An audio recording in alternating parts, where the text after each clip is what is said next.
ក្រនឹងអ្នកមានភ័ក្រពីរហើយពេលណាបបូកូនតលេងទេអ្នកម៉ៃមិនអងទៀតសិនវ៉ៃក៏មកតលេងទេអ្នកម៉ៃចាស់ម៉ែ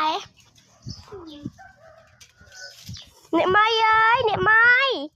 ចានេះហើយជាមីកាអីថ្ងៃហ្នឹងអ្នកឯងបានមកហូបអីហ្នឹងអូហ្វឡមកជុំពេកចុះអូអ្នកឯងមកទីមីកាហើយអ្នកឯងមកទីខ្ញុំមីកាអីកូនខ្ញុំនេះវាទាមកលេងទេអ្នកឯងខ្ញុំចង់នៅលេងចុះអីណាតុងសាថៃឃើញសិនតែតុងសាធ្វើណៃទៅលេងនោះសិនអញជិះទៅលេងនោះសិនថាជិះអានឯងក៏លេងតុងសាទៅចាំតុងសាទៅបាត់សិនចាំយើងសួរអីអើយអីឯងមិនថតអីនោះមកអីអើយអីណាតុងសា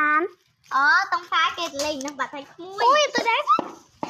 អូយនេះកូនខ្ញុំវារកតកូនអ្នកឯងហ្នឹងអូបើគេមកធាក់គ្នា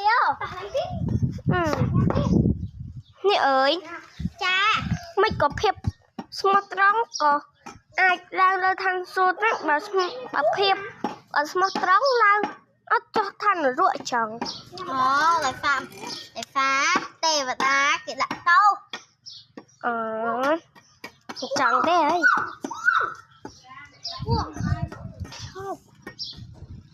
ហើយចាពួងកូនអញកុំភ្លេចចែកគ្នាញ៉ាំផងអូនឯងកំពុងតែញ៉ាំមិនតាឃើញចំពួងណាអូនេះគាត់ចំពួងនេះអើយចឹងខ្ញុំសុំទៅផ្ទះសិនណាចានេះកូនអត់ទៅទេកូនឯងលេងនេះសិនក៏បានដែរអីណៃកូននេះក្មួយហើយយ៉ាងណាអូនអ្នកតាមមកលេងណាទឹកបាត់វិញវ៉ៃហើយជាងលេងយកហើយថ្ងៃនេះមកដើរមើលទេសភាពទេសអីសិនវ៉ៃអាថ្ងៃហ្នឹងក៏ក្តៅតិចវ៉ៃធុញដល់កយផ្សែងហុយឡើងជុកអីកូននេះមកអើតអីហ្នឹងហើយមួយថ្ងៃហត់ដល់កយវ៉ៃអូននេះឯងមកពីណាខ្ញុំមកពីមើលទេសភាពមិញហ្នឹងអូចេះទៅមើលទៀតមកចាំនេះចាំយើងហូបបាយជុំគ្នាហូបបាយមួយចាំយើងទៅមកហត់តាមចានេះពួកខ្ញុំពួងតឡើងកវោអត់ដឹងហូបអីទេនេះហូបអីឯងជួយដឹងផងហូបអីបានវាស្លក់គីឡូ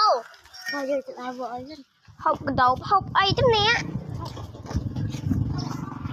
ហើយថ្ងៃនេះទៅហៅកូនសិនយូរដល់កយវ៉ៃកូន